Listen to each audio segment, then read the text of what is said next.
Please subscribe and don't forget to press the bell icon to get notified whenever we upload a new video.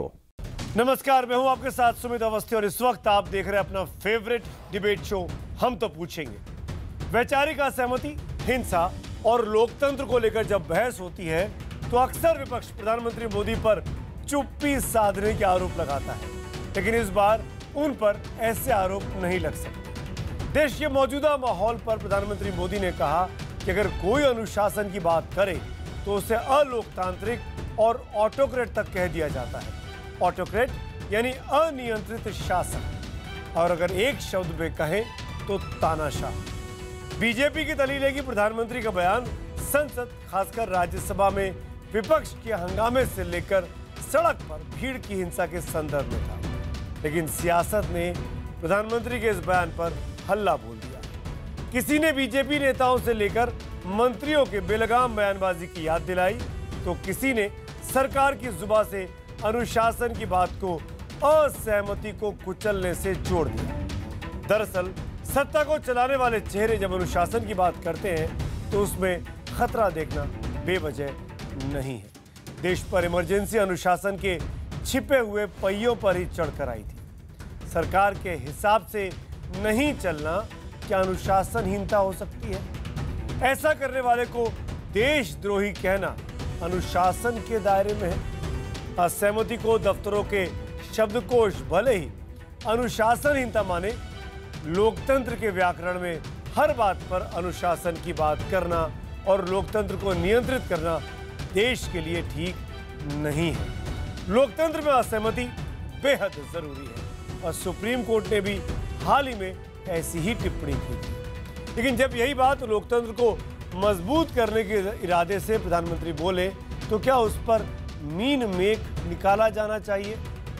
कई सवाल खड़े होते हैं जो आज हम तो पूछेंगे। हम तो पूछेंगे कि क्या नाखुश विपक्ष का हर बात पर सरकार को तानाशाह कहना सही है?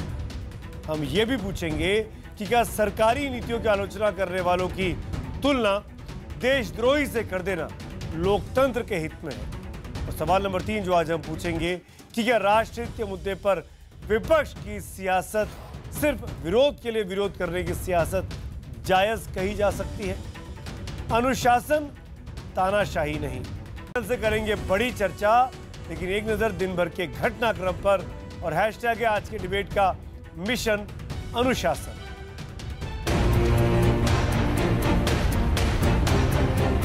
हमारा देश की स्थिति ऐसी है कि डिसिप्लिन को अनडेमोक्रेटिक कह देना आजकल सरल हो गया है।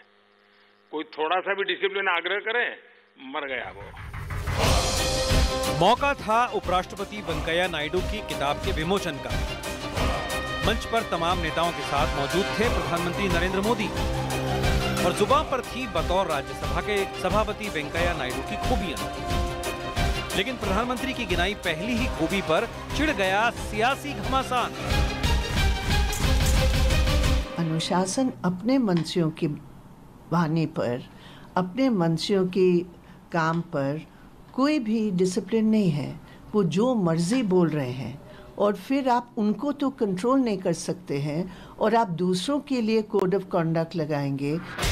हम तो पूछेंगे में बड़ी बहस, अनुशासन पर घमासान। वेंकैया जी डिसिप्लिन के बड़े आग्रही हैं और हमारा देश की स्थिति ऐसी है कि डिसिप्लिन को अनडेमोक्रेटिक कह देना आजकल सरल हो गया है। कोई थोड़ा सा भी डिसिप्लिन आग्रह करे, मर गया वो। ऑटोक्रेट है, पता नहीं, सारी डिक्शनरी खोल देते हैं। Democracy, he is behaving like an autocrat. It is not that the discipline he is doing. What discipline? Discipline means to suppress the freedom of speech, suppress the media, suppress your opponents. दुनिया का इतिहास इस बात का गवाह रहा है कि तानाशाह हुक्मरान अपनी जो फासिस्टी प्रवृत्ति है उसको अनुशासन के नाम पर क्रियान्वित करते हैं। देश में लिंचिंग हो रही है।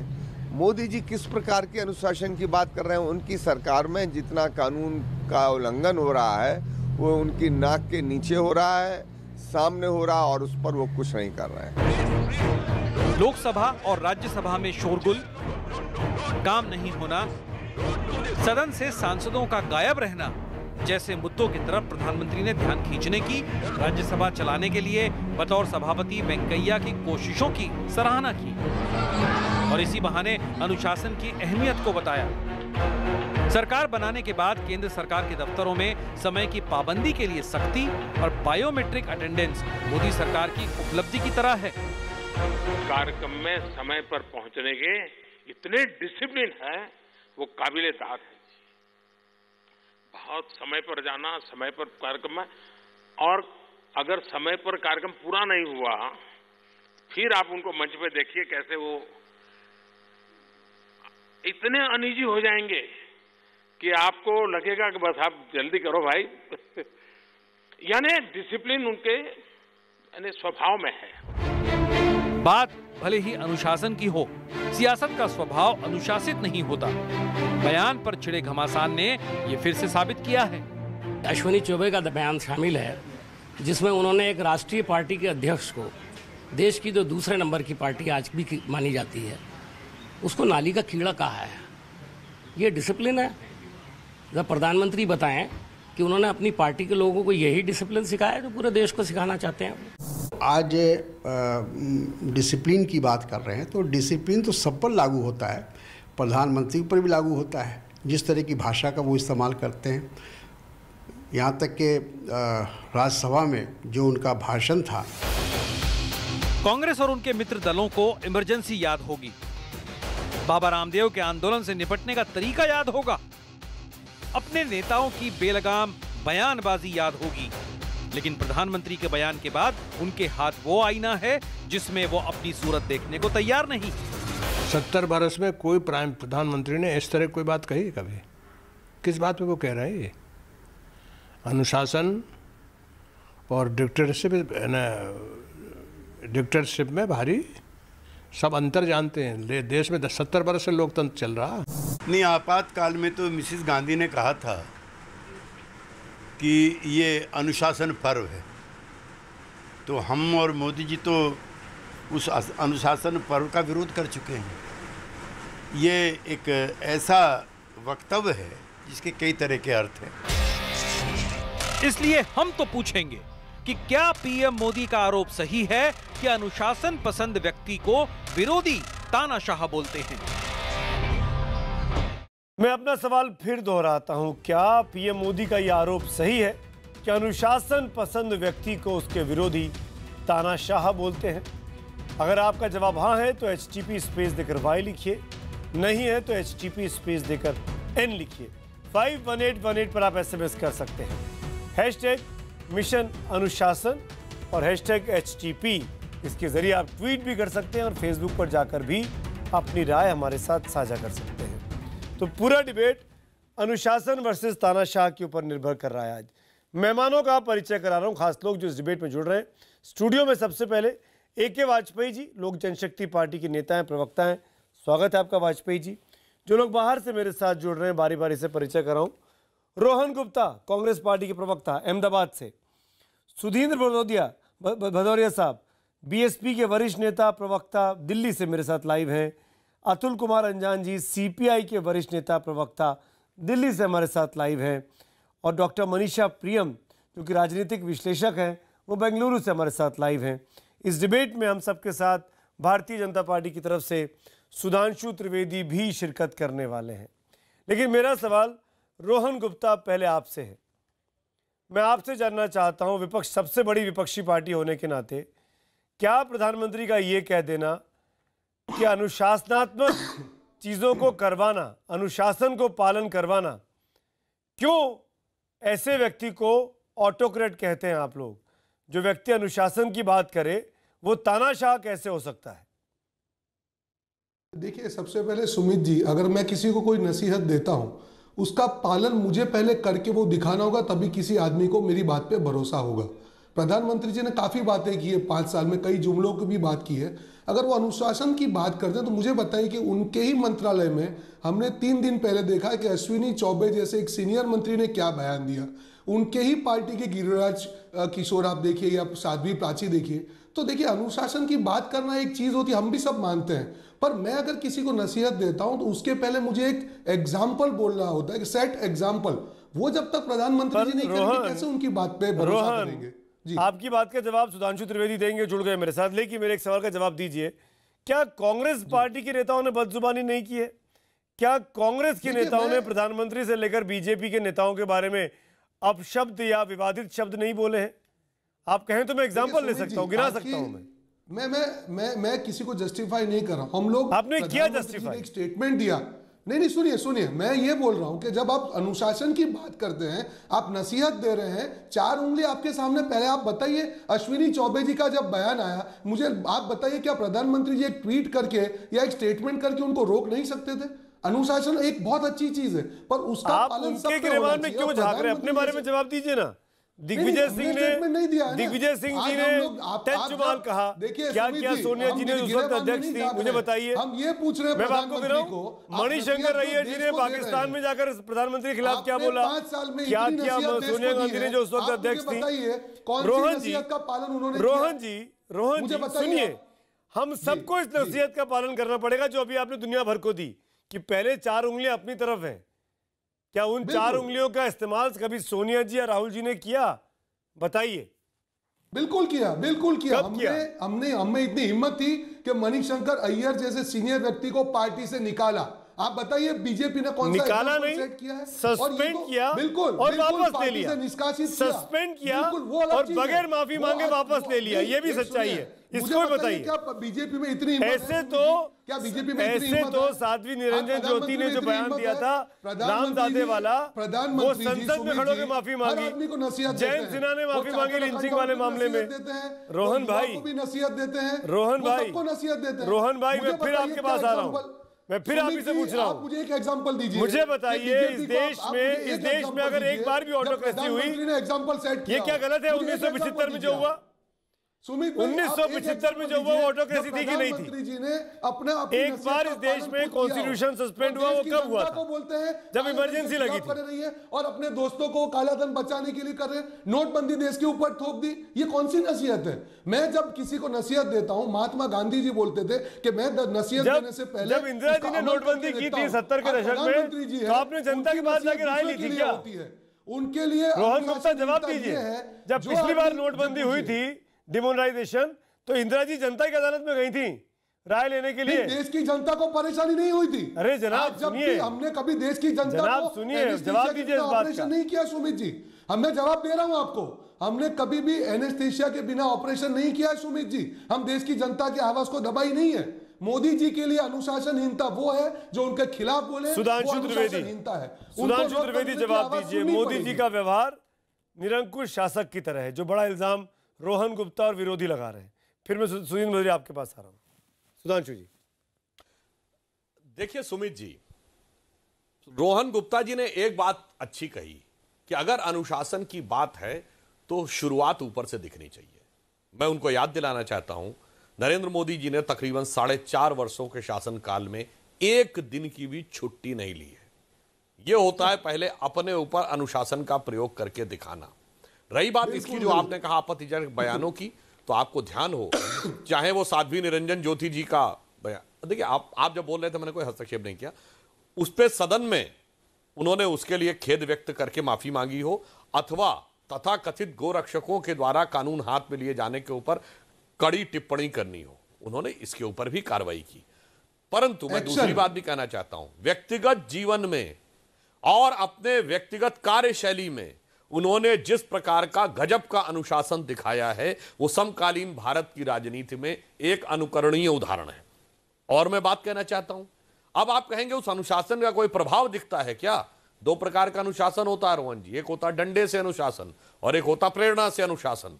देखिए, मोदी जी ने आने के बाद कहा कि जो सक्षम लोग हैं गैस की सब्सिडी छोड़ दें, गिव इट अप कैंपेन कहा, और आप देखिए स्वानुशासन का प्रभाव, कई करोड़ों लोगों ने छोड़ दिया।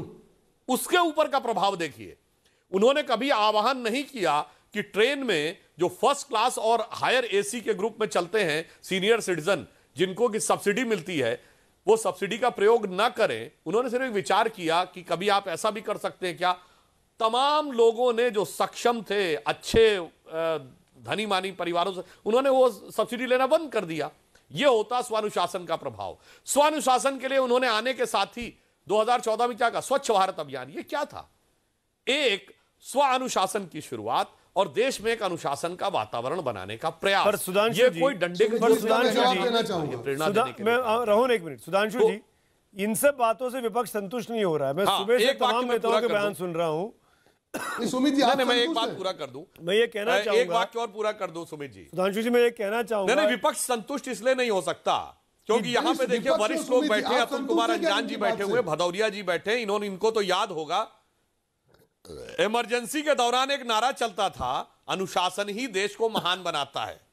ये इंदिरा जी कहती थी और कांग्रेस का नारा था। हमारी पीढ़ी को तो याद नहीं है, मगर ये नारा तो ये था, अनुशासन देश को महान बनाता है। और अपने बेटे को एक्सक्लूसिव राइट दिए जाते थे मारुति की कंपनी में जो कारें बनाने के लिए। ये अनुशासन था। वहीं मोदी जी को देख लीजिए, उनके परिवार का एक भी सदस्य ऐसा नहीं है, ठीक है, जो कोई ठीक है अच्छे स्तर का जीवन यापन, बहुत ही साधारण स्तर का जीवन यापन। आपने जवाब नहीं दिया लिंचिंग पर, आपने जवाब नहीं दिया नेताओं की बयानबाजी पर, जिसको लेकर विपक्ष आप पर हमले कर रहा है। जैसे रोहन गुप्ता ने अपने जवाब नहीं दिए अपने नेताओं के बारे में, वैसे आपने नहीं दिए, क्योंकि ये लोग आज भी मंत्री हैं। इन लोगों पर अनुशासनात्मक कार्रवाई के नाम पर कम से कम कांग्रेस के पास है कि मणिशंकर अय्यर को सस्पेंड किया। आपके यहाँ किसी को सस्पेंड नहीं किया गया, किसी पर कार्रवाई नहीं हुई, ना सरकार के स्तर पर ना पार्टी के स्तर पर। अरे क्या बात कर रहे हैं? मणिशंकर अय्यर जी को किस मुद्दे पे सस्पेंड किया बताइए? नहीं, सुमित जी कैसी बात कर रहे हैं? पीएम को नीच कहा था। विरोधी बातें करने वाले लोगों को, मतलब सैफुद्दीन सोज ने ये कह दिया कि कश्मीर भारत से अलग हो जाना चाहिए। चौबे ने क्या बोला उसके लिए? ये क्या कभी ये कहा कि भारत से कोई हिस्सा अलग हो जाना चाहिए? आप बताइए क्या कहा है, आप बताइए क्या बयान है? आप सुन लीजिए क्या बयान है। हम आप पूरे देश को मालूम है। सुमित जी क्या ये कहा है कि कोई हिस्सा भारत का अलग हो जाना चाहिए? उसके बाद सिर्फ इतना कह लेना कि ये तो उनका व्यक्तिगत बयान है, काफी है। कि अश्विनी चौबे जी सुदीन भदौरिया, ठीक है, जिस सरकार ये दावा करे कि अफजल और सुदीन भदौरिया जी वरिष्ठ नेता, फिर उसके अतुल कुमार अंजान, सुदीन भदौरिया, आप दोनों की तूतू में वक्त जाया हो रहा है। सुदीन भदौरिया, प्राइम मिनिस्टर का बयान ऑटोक्रेटिक वर्सेस डिसिप्लिन जी, तानाशाह बनाम लोकतंत्र, अनुशासन। मैं ये पूछना चाह रहा हूं, इस बयान पर इतना विवाद क्यों? अगर देश का प्रधानमंत्री आपको अनुशासित होने की बात कह रहा है, तो उसमें गलत क्या है? क्यों इतना हल्ला है? देखिए, इस देश के अंदर अनुशासन के लिए और राष्ट्र संचालन के लिए संविधान है और कानून व्यवस्था है। और मुझे खुशी होती अगर प्रधानमंत्री जी की वाणी का रिश्ता कुछ कर्म से भी होता। हमने देखा सन 1992 के अंदर, 90 के बाद, जिस प्रकार से इन्होंने रथ यात्रा निकाली और उसके बाद वहाँ के मुख्यमंत्री और उस समय उस रथ यात्रा के बड़े भारी ये हिरावल दस्ता के नेता भी हुआ करते थे, मोदी जी अडवाणी जी के साथ, इन्होंने सुप्रीम कोर्ट के अंदर एफिडेविट दिया। एफिडेविट में कहा कि हम वहां पर आंच एक नहीं आने देंगे उस ढांचे के ऊपर, जिसको ये विवादित ढांचा कहते थे। और वहां पर चढ़कर जिस प्रकार से घन बरसाए, उसको तोड़ा और उस पूरी इमारत को गिरा दिया। संविधान में जो सबसे बड़ा उच्च संस्थान है सुप्रीम कोर्ट, उसमें एक झूठा एफिडेविट दिया इन लोगों ने।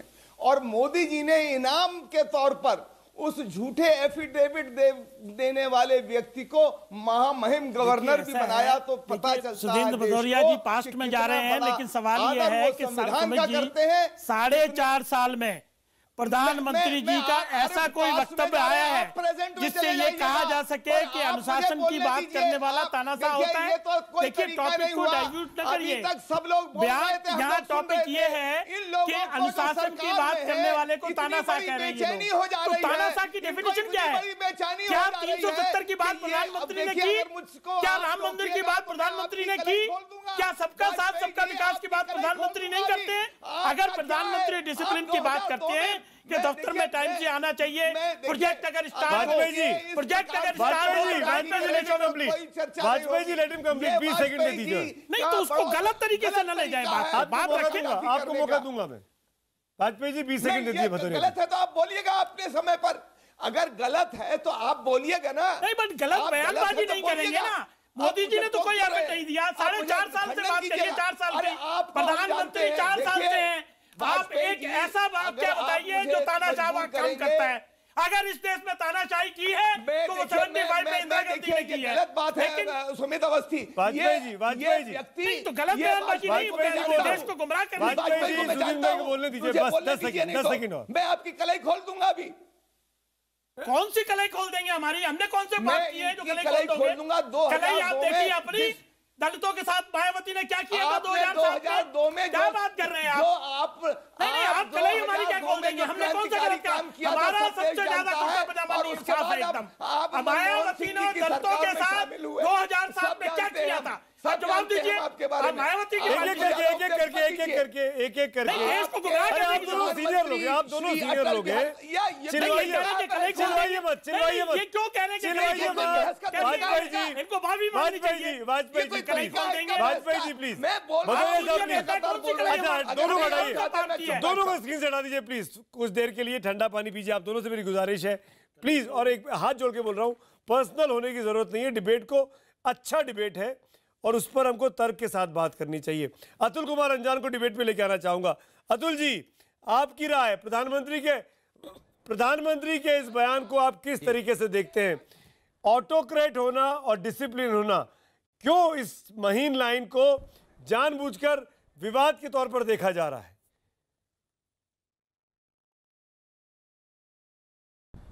देखिए, ऑटोक्रेट एक दिन में आदमी नहीं होता, उसकी जहनियत होती है, उसका विचार होता है, उसकी मनस्थिति होती है, वो उसको ऑटोक्रेटिक बनाता है और वो ऑटोक्रेटिक बनते चले जाते हैं।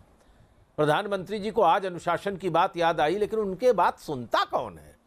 वो है क्या जो सुनेगा उनका? उन्होंने गौरक्षकों के बारे में 6 महीने पहले कहा था, उनके कहने के बाद और हत्याएं बढ़ गईं और बदनीयती हो गई। गंगा सफाई के बारे में जितना बोल रहे हैं, गंगा उतनी ही प्रदूषित हो गई। उन्होंने बनाया था उमा भारती जी को मंत्री गंगा सफाई का। उन्होंने ये कहा था कि 2017 के दिसंबर तक अगर गंगा साफ नहीं हुई तो मैं जल समाधि ले लूंगी। मुझे नहीं दिखाई पड़ रही कि जल समाधि ले ली कि कहाँ गए। वो पूछेंगे लोगों से कि क्या कर रहे हैं। और मैं आपको एक बात बताऊं सुमित जी, बड़ी इमरजेंसी की चर्चा कर रहे हैं, वो तो छोड़िए, वो दौर काला था, वो नया इतिहास हर देश के अंदर बनता है और उससे लोग सबक सीखते हैं। मैं आपसे एक बात पूछूं, क्या आपको पता है कि देश की एक ऐसी विधानसभा है जहां पत्रकार नहीं जा सकते? जानते हैं कौन सी है विधानसभा? जहां प्रेस ब्रीफिंग सिर्फ एक मंत्री नीचे आके करता है। सारे देश के अंदर संसद में आप लोग ऊपर पत्रकार दीर्घा है, सभी राज्यों की विधानसभा में दर्शक दीर्घा है, पत्रकार दीर्घा है, लेकिन एक राज्य है जहां पत्रकार दीर्घा है लेकिन पत्रकार नहीं जा सकते एक व्यक्ति के मुख्यमंत्री बनने के बाद।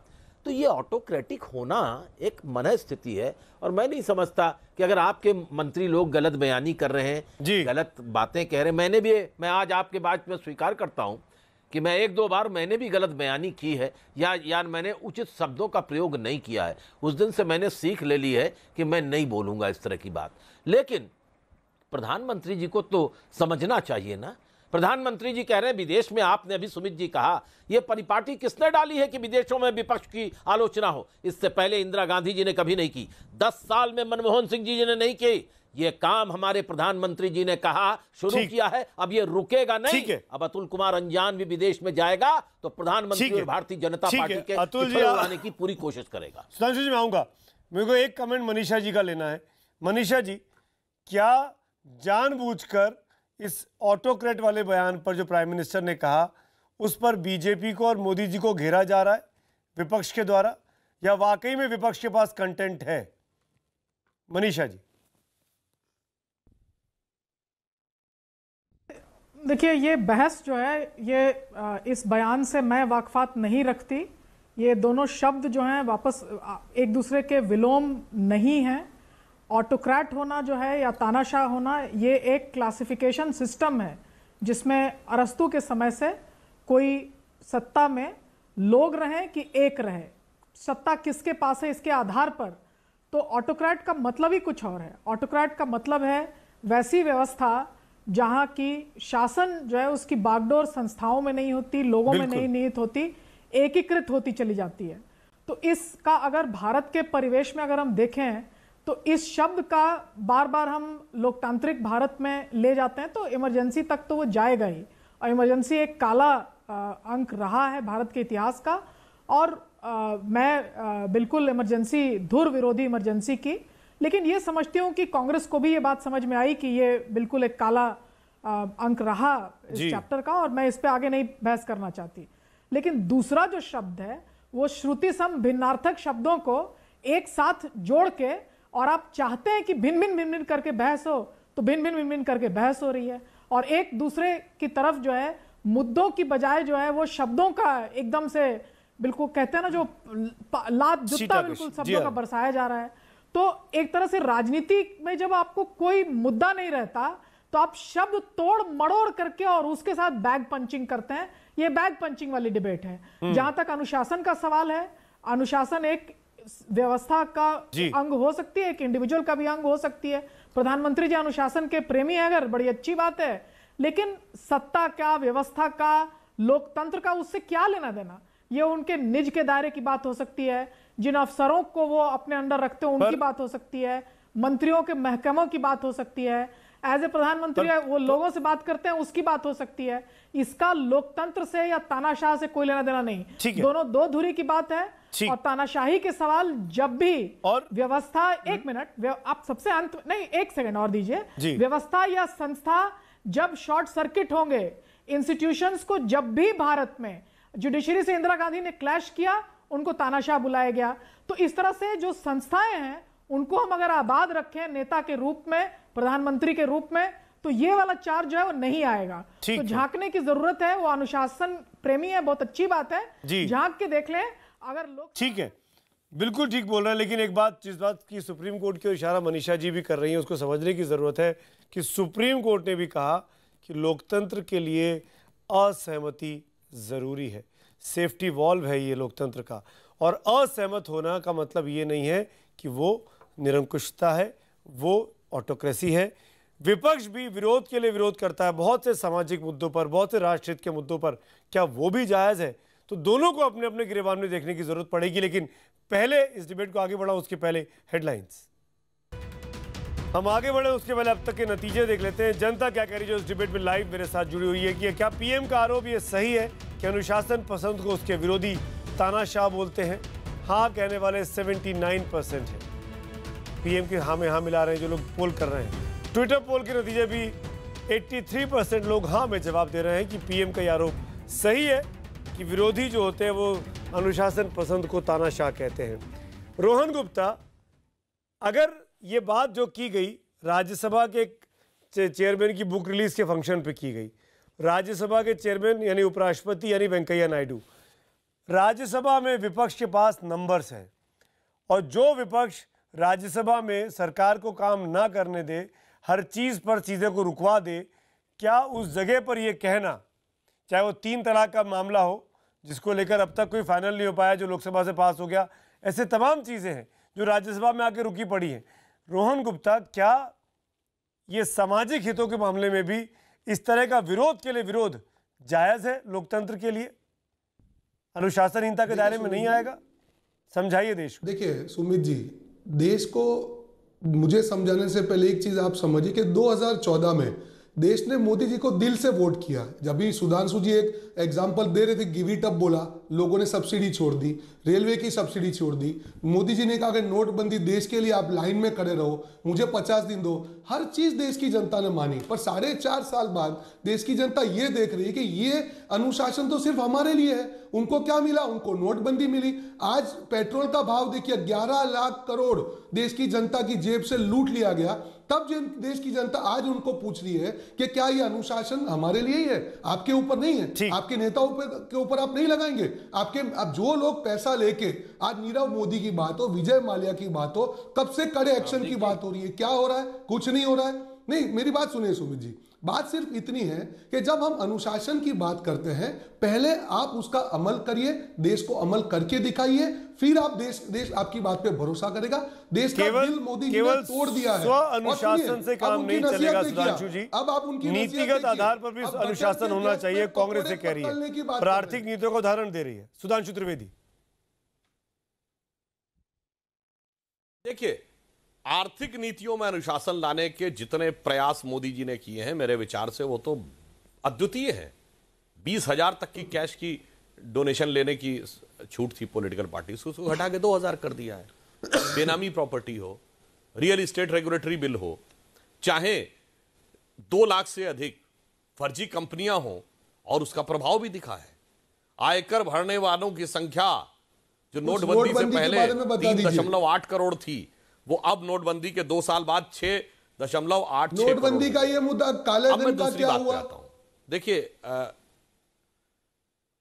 काले धन 15 लाख का क्या हुआ? काले धन पे अगर आप ये बात कहते हैं तो सबसे पहले SIT हमने गठित की थी, बाकी की तो बात ही छोड़ दीजिए। अब मैं एक और बात पे आता हूं कि तानाशाही और उदारता का सबसे बड़ा प्रमाण, अरे भाई अपने अपने टर्म पे बोले रोहन जी तो ज्यादा बेहतर है ना, तो ज्यादा बेहतर डिबेट होती है। अपने अपने समय में बोलिएगा, मैंने शांति से प्रतीक्षा की जिसका जो बोलिए, पर जवाब तो देखिए, तानाशाही का सबसे बड़ा प्रमाण जानते क्या होता है कि तानाशाही में आप किसी के खिलाफ कुछ बोल नहीं सकते। इंदिरा जी के खिलाफ चू बोलने पे गिरफ्तारी हो जाती थी, और आज हकीकत क्या है? अरे मोदी जी के खिलाफ जितना आप जहर उगल सकते हो, कुछ नहीं बोल सकता आप नेशनल मीडिया से लेकर सोशल मीडिया से लेकर सार्वजनिक सभाओं तक तमाम अपशब्दों का प्रयोग करने की स्वतंत्रता है। और आप ये समझ लीजिए कि अगर क्यों, अरे भाई वो व्यक्ति जिसने ये कहा कि मोदी जी की बोटी बोटी काट दूंगा, वो इमरान मसूद, उसको आप समाजवादी पार्टी से लाकर अपनी पार्टी का उपाध्यक्ष बना लेते हैं और चौड़े से घूमते हैं, उसके बाद आप कहते हैं तानाशाही है। ये बात कितनी हास्यास्पद लगती है। कर सकते थे नहीं। अरे भैया रोहन जी, आपके टाइम में मैंने नहीं बोला, क्यों लगातार डिस्टर्ब कर रहे हैं साहब? नहीं, आप जवाब अपने अपने टर्म पे बोलिए, आपकी भी तमाम बातें आपत्तिजनक लगी, अपने टर्म पे बोले ज्यादा बेहतर होगा। जवाब तो दीजिए। तो सबसे अधिक की तरफ अनुशासन क्या तरीका है भाई? रोहन जी, आपने मेरे सवाल का जवाब नहीं दिया, आपने बड़े आसानी से चीजों को डिबेट कर दिया। राज्यसभा में चीजों में आपसे पूछ रहा था, लेकिन रोहन गुप्ता आप दूसरों को उसकी बारी आने पर बोलने दीजिए ना। 5-6 बड़े मूर्धन्य लोग बैठे हुए इस डिबेट में, सबके टाइम की कीमत है। बारी में बोलिए, अनुशासन तो आप यहीं पे अनुशासन तोड़ते हुए नजर आ रहे हैं। यहाँ तो अनुशासन नहीं करिए ना, सबसे बड़ा अनुशासन का प्रतीक कौन होता है? प्लीज सुमित जी, देश में सबसे बड़ा अनुशासन का प्रतीक कौन होता है? सेना। सेना, आर्मी का डिसिप्लिन सबसे बड़ा उदाहरण माना जाता है। और साहब, सेना के प्रेस कॉन्फ्रेंस के बाद सुधांशु जी दलाली कहने वाले और सेना अध्यक्ष को सड़क छाप गुंडा कहने वाले, इसी देश के सुप्रीम कोर्ट को एक हफ्ते पहले ये कहना पड़ता है कि असहमति लोकतंत्र का सेफ्टी वॉल्व है। क्यों कहा सुधांशु जी सुप्रीम कोर्ट ने? ये भी आपको समझाना चाहिए, ये आपको समझ में आना चाहिए, जनता को भी समझाना चाहिए। डिस्टर्बेंस की वजह से मैं अपनी बात पूरी नहीं कर पाया। सुधांशु जी, ये जरूरी है देश को बताना और समझाना। देखिए, अनुशासन 3 प्रकार का होता है, 3 स्तर होते हैं। सुधांशु जी मेरी बात सुनिए, सुधांशु जी मेरी बात सुनिए, राजनीति के स्तर पे सुधांशु जी मेरी बात सुनिए और इस बात का समझाइए देश को कि क्यों भारतीय जनता पार्टी पर और इसकी लीडरशिप पर ये सवाल लगते हैं कि ये निरंकुश लोग हैं, इनको ऑटोक्रेसी पसंद है, ये जानबूझकर इस तरह के हालात पैदा करते हैं कि सब चीजें एक हाथ में कंट्रोल हो जाएं। ये बात कई लोग कहते हैं, जवाब दीजिए इस बात का सुधांशु जी। जो लोग ये कहते हैं सुमित जी, उनकी बात ही कितनी विरोधाभासी है। इन्हीं लोगों के 2 वक्तव्य सुन लीजिएगा। एक तरफ कहेंगे मोदी जी तानाशाह हैं, फिर दूसरे वक्तव्य में कहेंगे आरएसएस के इशारे पे चल रहे हैं, नागपुर की कठपुतली है। तो भैया पहले तय कर लो तानाशाह है कि कठपुतली है। फिर तीसरे में कहेंगे कि नहीं वो अमित शाह जी हर चीज को करवा रहे हैं, तो भैया पहले तय कर लो कि वो करवा रहे हैं कि नहीं। ये दोनों बातें एक साथ कि संघ के रिमोट कंट्रोल से भी चल रहे हैं और तानाशाह भी है, इससे ज्यादा अतुल जी मुस्कुरा रहे, कुछ कहना बयान हो नहीं सकता है। उनको डिबेट में मैं एक बात और कहना चाहता हूं सुमित जी, ये तथाकथित तानाशाही 3 प्रकार की होती है। सरकार के स्तर का अनुशासन, पॉलिटिक्स का और सामाजिक का। सरकार का उदाहरण देता हूं, याद करिए राहुल गांधी जी ने अध्यादेश फाड़ दिया था, प्रधानमंत्री का अध्यादेश, ये मजाक था, इसे कहते हैं तानाशाही। अगर आप इस बात पे देखना चाहते हैं तो पॉलिटिकल स्तर पे क्या होता है सुधांशु जी, कि जिस प्रकार का निर्णय खुद मनमोहन सिंह जी ने बोला है अपने मुंह से कि जब मुझे प्रधानमंत्री बनने की बात आई तो प्रणव दा के पास में गया और मैंने कहा मुझसे ज्यादा योग्य हैं आप, सबसे योग्य हैं, मगर मैडम ने तय किया है। अतुल कुमार अंजान, पार्टी ने नहीं तय किया था, मैडम क्यों मुस्कुरा रहे हैं? ये था क्यों सुधांशु त्रिवेदी की बात कहें तो सारा का सारा भड़काने का काम करने वाले आदरणीय अतुल कुमार अंजान जी की पार्टी तो सीधे हिंसा में विश्वास करती है। मैं पूरी विनम्रता से पूछता हूं, दुनिया में एक कम्युनिस्ट देश बताइए जहां आप सुन लीजिए, एक बार कम्युनिस्ट देश सत्ता में आ गए, थोड़ा अनुशासन। आप भी अतुल कुमार अंजान बोलना चाह रहे हैं, प्लीज अतुल जी। सुमित जी, बड़ा लंबी बात हुई है, मुझे कुछ समय दीजिए कहने के लिए। इस देश में अनुशासनहीन व्यक्ति अनुशासन का पाठ पढ़ा सकता है। जिसने चुनाव के दौर में कहा हो कि जनधन खाता खोलिए 15 लाख रुपए ला दूंगा, 100 दिन में काला धन ले आऊंगा, स्वामीनाथन कमीशन लागू कर दूंगा, 2 करोड़ लोगों को रोजगार दे दूंगा, क्या हुआ सब आपके सामने है। मेरी समझ में नहीं आता। मैं इस वक्त उपराष्ट्रपति पर कोई टिप्पणी नहीं करना चाहता, लेकिन राज्यसभा के चेयरमैन बनने से पहले श्री वेंकैया नायडू की किताब का विमोचन करते वक्त ये वेंकैया नायडू जी तो फाउल माउथ के रूप में जाने जाते थे इंडियन पॉलिटिक्स में। बीजेपी के अध्यक्ष होकर के इन्होंने कितनी फाउल बातें कही हैं, और कितनी स्तरहीन और कितनी तो बड़ी निर्दय बातें, और कितनी मैं आपसे कहता हूं कि वो कहीं नहीं जा सकती। मैं तेलुगु में तो बहुत बोलते थे वो मैं आपको कह नहीं सकता। लेकिन एक बात आज की परिस्थिति में ये है कि क्यों कहा सुप्रीम कोर्ट ने, आपने ठीक सवाल उठाया कि एकदम आपने कहा कि बहुत से लोग ये कहते हैं कि एकाधिकार हो गया, सब एकाधिकार अपने हाथ में सारी सत्ता लपेट कर ली। तभी सुप्रीम कोर्ट को कहना पड़ा असहमत के द्वार खुले रहने चाहिए, लोकतंत्र में ये सेफ्टी वॉल है सहमत। और मैं आपसे एक बात और कहूं कि जो कह रहे थे हमारे मित्र छोटे भाई सुधांशु जी कि सत्ता में गैर तरीके से, हमने हिंसा में नहीं है, बहुत गैर हिंसा से भी आई है। नेपाल से, अरे आप तो, नेपाल भी तो धार्मिक देश है ना। अब तक 20 साल की आजादी के दौर में कितनी बार हो गए, छोड़िए, और कहाँ है और कहाँ नहीं है। आपके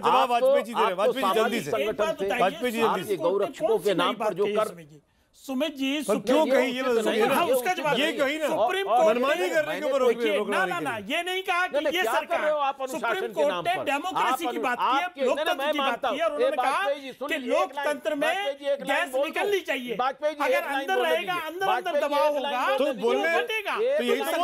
सरकार के ऊपर कैसे उसको लिंक करोगे? कौन पुलिस वाले ले जा रहे थे सरकार के? अभी वो तो 6 तारीख को पानी का पानी और दूध का दूध हो जाएगा। तो हो जाएगा। अगर किसी के खिलाफ क्यों कहना पड़ा वाजपेयी जी? कोर्ट को ये क्यों कहना पड़ा? कोर्ट ने क्यों कहा कि असहमति लोकतंत्र का सेफ्टी वॉल्व है? उन्होंने प्रिंसिपल बताया क्योंकि असहमति की आवाज को दबाया जा रहा है। सवाल लोकतंत्र का, असहमति की आवाज को दबाया जा रहा है, यही समझने की जरूरत है। ये नहीं कहा, पर समझने की जरूरत है वाजपेयी जी। प्रीएम्प्टिव एक्शन आप कर रहे हैं। उन्होंने ये कहा कि ये लोकतंत्र की सख्त मर्यादा है कि अगर आप दबाओगे तो प्रेशर कुकर की तरह फटेगा।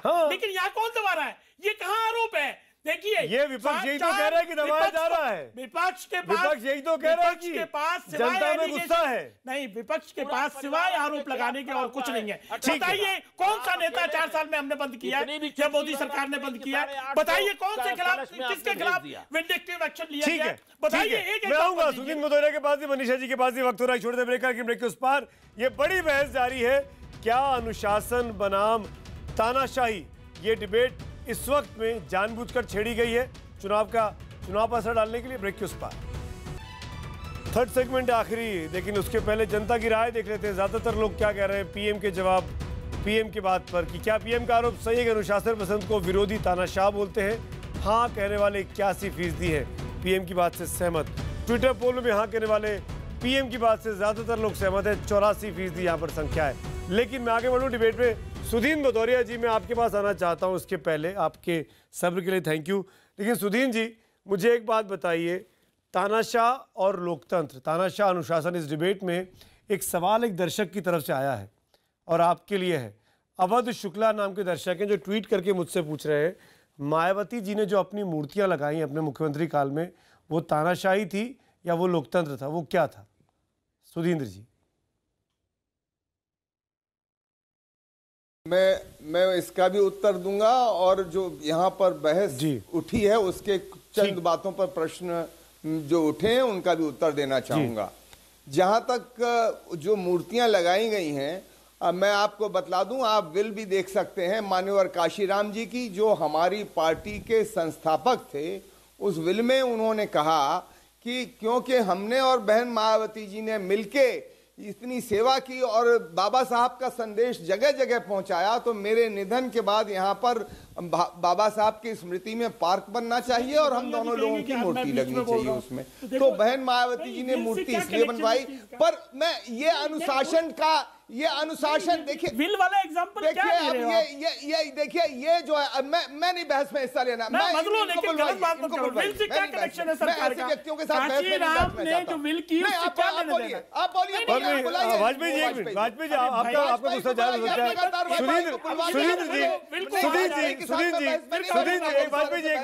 सुधीर जी, जो वो मूर्तियां लगी सरकारी पैसे से लगी ना, वो सरकारी पैसे से लगी ना, आम यूपी के करदाता के पैसे से लगी ना। पर वाजपेयी वो क्या जायज है? वो क्या जायज है?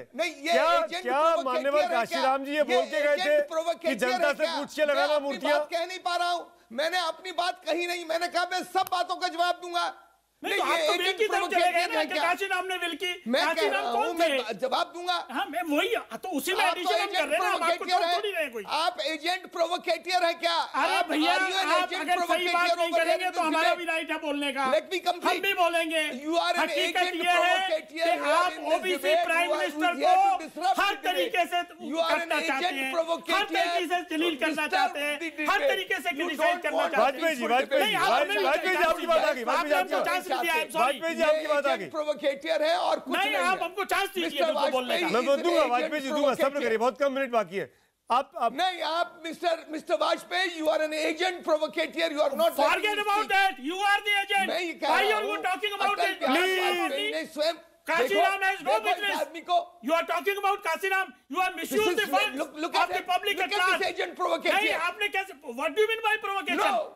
हम यहाँ पार्टी के प्रवक्ता की हैसियत से बैठे हुए हैं। अगर आप देश को गुमराह करेंगे तो हमें राइट है। ठीक है, please party does not even have 1%। Sudhindra ji, Vajpayee ji, देखिए, प्लीज, हम सबकी जिम्मेदारी है कि हम सिविलाइज सोसाइटी में डिसिप्लिन सोल्जर की तरह अपने अपनी पार्टियों का पक्ष रखें, बात खत्म। अपने प्रोवोकेटिव एजेंट है। अच्छा, मैं आप सबकी तरफ से बोल रहा हूँ, ये बीच में बोलने लगातार जा रहा है। अरे तो आप मिसगाइड क्यों कर रहे हैं? अच्छा, एक minute, go to Manisha ji, Atul ji मैं आऊंगा। मिसगाइड कर रहे हैं तो आप एक मिनट सुधीर भाई, एक मिनट, मनीषा जी की राय जरूरी है। मनीषा जी, बहुत आसानी से लोग बाग दूसरे के गिरेबान में झांककर कह देते हैं कि तुम तानाशाह हो, चाहे वो 75 की बात करके इंदिरा गांधी या संजय गांधी का एग्जाम्पल दें, या आज की तारीख में नरेंद्र मोदी का नाम लेके एग्जाम्पल दें। लेकिन मैं आपसे पूछना चाहता हूं, क्या आज की तारीख में आपको लगता है कि इंस्टीट्यूशंस को ऑटोक्रेटिक वे में चलाया जा रहा है?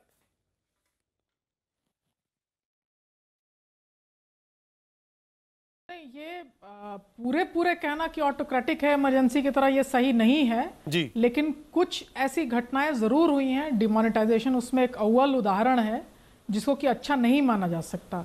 दूसरा, जुडिशरी की जो टिप्पणी है, जुडिशरी आपको यह आके नहीं बतलाएगा कि आपने ये कहा इसलिए मैं ये कह रहा हूँ। जुडिशरी के जो ऑब्जर्वेशनल पार्ट्स होते हैं उनको आपको समझना है, और लोकतंत्र की जो पूरी प्रक्रिया है ये कन्वेंशंस पे चलती है। जुडिशरी का इशारा काफ़ी है, और हमारे पास एक एग्जाम्पल है इमरजेंसी का। दोबारा हम चाहते नहीं कि हम वहाँ कहीं पहुँचें, और इस तरह की जो नोकझोंक है ये अगर दायरे से बाहर बढ़ेगी तो ये एक नया उदाहरण होगा। हम समझ नहीं सकते हैं कि पॉलिटिकल कंपटीशन फिर आखिर किस स्तर तक जाएगा। जहां अनुशासन का क्लेम था वहां आपने देखा एकदम अनुशासन तोड़ के। अब दूसरे की बात अगर अच्छी नहीं भी लगे तो उसको सुनना तो चाहिए ना। ठीक है, तो ये भी एक अनुशासन है। ठीक है, अतुल जी आपको ट्रेन कीजिए। अतुल जी 20 सेकंड, मेरे पास वक्त की कमी है, रोहन भी हाथ खड़े कर रहे हैं। और ये एक अतुल जी 20 सेकंड रुकिए, अब सुनिए 20 सेकंड। मैं एक बात कहूं सुमित जी, मैं उस बात को कहना चाहता हूं, ठीक कहा अभी हमारे पूर्व वक्ता ने कि सुप्रीम कोर्ट ने जो सेफ्टी बॉल्व की बात कही थी ना असहमत के प्रश्न पर, वो प्रधानमंत्री जी को उन्होंने एक सीधे गाइडलाइन दी। दूसरी बात, मैं प्रधानमंत्री जी के बात कहना चाहता हूं कि आप बहुत बड़े ऊंचे पद पर हैं, जरा उस गरिमा को बनाए रखिए। आप जब राज्यसभा में कहते हैं कि भूतपूर्व प्रधानमंत्री मनमोहन सिंह बाथरूम में रेनकोट, उस 80 साल के आदमी को आप रेनकोट पहना रहे हैं, ये उचित है? फिर आप जब सोनिया गांधी को Sudhanshu Trivedi, Sudhanshu Trivedi 10 second, Sudhanshu Trivedi 10 second, only 10 second. तानाशाही का सबसे बड़ा उदाहरण क्या होता है? अपने रहते हुए अपने को भारत रत्न देना, पंडित नेहरू। दूसरा उदाहरण, इंडिया इज इंदिरा, इंदिरा गांधी के रहते हुए, ये श्रीमती इंदिरा गांधी। ठीक है। और मायावती जी ने तो ये कह दिया, उससे भी ऑटोक्रेसी, ऑटोक्रेटिक होना क्या लोकतंत्र के लिए जरूरी है? अगर वाकई में कोई लोकतंत्र का लीडर ऑटोक्रेटिक हो जा रहा है तो क्या ये लोकतंत्र के लिए फलदायी है? जनता को समझना होगा, वोटर को इसको असेस करना होगा और उस हिसाब से वोट डालने होंगे। शुक्रिया अदा करूंगा तमाम पैनलिस्ट का इस डिबेट में मेरे साथ जुड़ने के लिए। जिनके पास नहीं आ पाया उनसे खेद जताता हूं, लेकिन आगे बढ़ेंगे और चलते हैं किशोर के पास अगले प्रोग्राम के लिए।